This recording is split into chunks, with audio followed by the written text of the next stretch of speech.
angry and perfect. A jagged rock in the river of his life became sharper every day. Was it too late to apologize? Decades too late. Now that all the heat had gone out of all the moments that had led up to here, to this particular moment, their actions seemed preposterous, as the passion of youth does when seen through an old man's eyes. He had been looking for something else, a tie he was sure he had bought, when he had found the letters, yellow and dry as dust. It was a long time since he'd seen her handwriting, but to see it now brought tears to his eyes.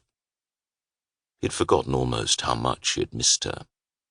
He had become used to the hole inside himself. I cannot be both, French and Algerian, you and me. I can only be one thing now, a force of resistance. It is time for me to give my whole self, and I am ready to do so.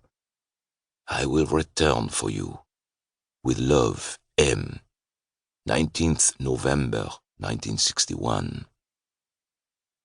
The note had contained her new address. This was the night she had left him.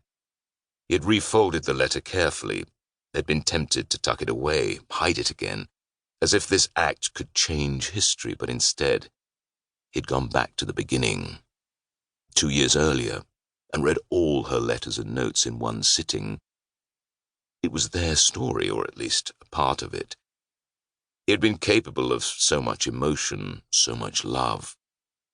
Where had it all gone? In one of the letters, there was a photo of her. She stared right out of it, challenging him all over again. There was nobody else in the world that looked at him that way. It brought him right back to the day he had first seen her. The dress that moved around her, full of flowers as if she were a sapling, and the dress was made of honeysuckle. He could see her cool stare, the way she leant forward, brushing her hair behind her ear when she had something of importance to say, the feel of her breath on his cheek. The library loudspeaker came to life once more. There were only 5 minutes left.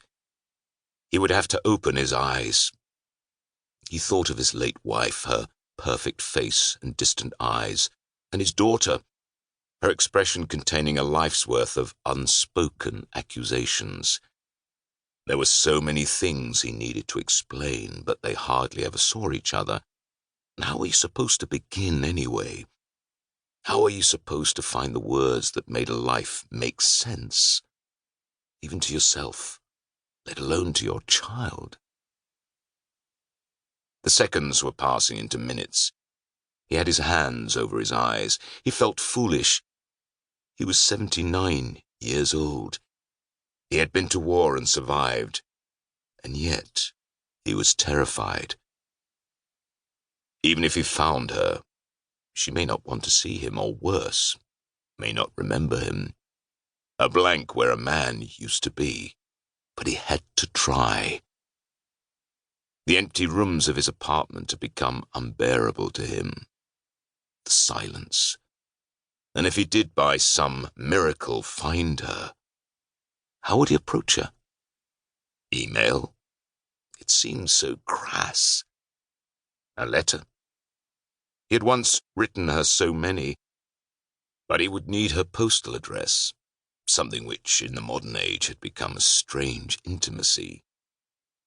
The world had changed so much, yet he had stopped, stuck in some past time, in some place that no longer existed.